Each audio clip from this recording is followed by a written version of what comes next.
प्रणाम उत्तराखंड। अभी हम देहरादून के कोतवाली कैंट में खड़े हैं और कोतवाली कैंट में हम किस मुद्दे को लेकर आए थे, क्या मसला था, वो आपने थोड़ी देर पहले विजय पथ न्यूज़ पर भी देखा था और हमने अपने आईडी से भी उसको शेयर किया था। गरी कैंट के बगल में महिंद्रा ग्राउंड है, जहाँ पर कम से कम 100 से 150 मजदूर थे जो वहाँ पर काम कर रहे थे और वो काम कर रहे थे एक टेंट लगाने को लेकर। और वो टेंट किसका था, ट्रक जो वहाँ पर थे, वहाँ पर और तमाम सामग्री थी, वो किसकी थी वो अभी तक पता नहीं चला।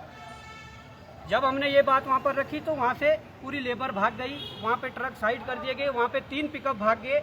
हम कैंट थाने में इसलिए आए क्योंकि यहाँ से 100 मीटर की दूरी पर वो ग्राउंड है और हमने यहाँ के थानाध्यक्ष को लेटर लिखा कि सेवा में थानाध्यक्ष कैंट थाना देहरादून महिंद्रा मैदान में लावारिस पंडाल के सामान को जब्त करवाने की कार्रवाई हेतु हमने ये लेटर लिखा, परंतु यहाँ के थानाध्यक्ष का कहना है कि ये हमारे अधिकार क्षेत्र में नहीं है, ये सिविल में है, इस पर हम आपको जो रिसीविंग नहीं दे सकते, ये इनका कहना है। परंतु मैं कहता हूँ कि ये पुलिस अपने से बला को टालने के लिए इस प्रकार के कोशिश कर रही है कि हमसे ये पल्ला झाड़ने की कोशिश कर रही है, क्योंकि ये इनके अधिकार क्षेत्र में है। इनको मैंने कहा कि अगर वहाँ ग्राउंड में मर्डर हो जाए तो कौन उसकी शिनाख्त करेगा, कौन उसकी जांच पड़ताल करेगा, तो कह रहे हैं कि हम करेंगे। जब उस वहाँ पर मर्डर होने की दशा में जांच पड़ताल पुलिस कर सकती है तो वहाँ पर लावारिस जो चीज़ें पड़ी हुई है उसको जब्त करने में क्यों इनके पसीने छूट रहे हैं, ये आपको समझना पड़ेगा। हमने ये लेटर दिया था, इसकी रिसीविंग लेने हम चाह रहे थे, परंतु इनके द्वारा रिसीविंग नहीं दी गई।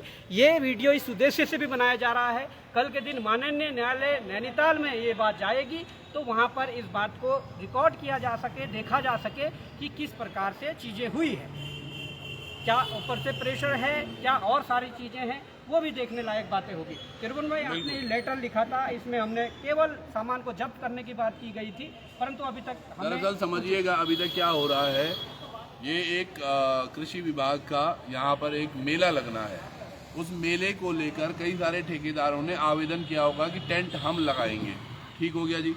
वो प्रतिलिपि भी हमारे पास है जिसमें कहा गया है कि भैया टेंडर की आखिरी तारीख अभी, बल्कि मैं 9 भी नहीं बजे, टाइम आप सब देख रहे हो 8:42 अब हो रहे हैं, तो 8 ये टेंडर की अंतिम तिथि, आवेदन की अंतिम तिथि और समय 11/6/2025 रात्रि के 9 बजे है और खुलने का समय है 9:30 बजे।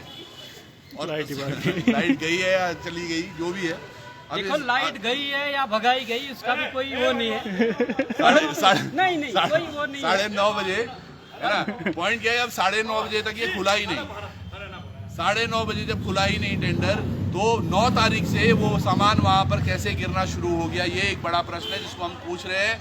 हमने इस बारे में डायरेक्टर से भी बात की, वो आपने वीडियो में भी देखा होगा विजय पथ के, कि डायरेक्टर ने किस तरह से बोला कि जी ये तो हमारे एग्जाम में है, ये ऐसे नहीं खुलता, जब तक टाइम नहीं होगा तब तक नहीं खुलेगा। ये तमाम चीज़ें हैं जो ये प्रकाशित करती हैं कि कहीं ना कहीं अंदरूनी तरीके से ही टेंडर दे दिया गया है और जिसको दे दिया गया है वो काम करना शुरू कर दिया 3 दिन पहले, और अभी 9:30 बजे आज खुलना है वो टेंडर और वहाँ सामान लगा है और वहाँ कोई उसका मालिक नहीं मिल रहा है। तो हमने कहा ये लावारिस जो वस्तुएं वहाँ पड़ी हुई है, लावारिस जो पांडाल का सामान है, इसको पुलिस जब्त करे, लेकिन पुलिस का कहना है ये कैंट बोर्ड वाले उठाएंगे।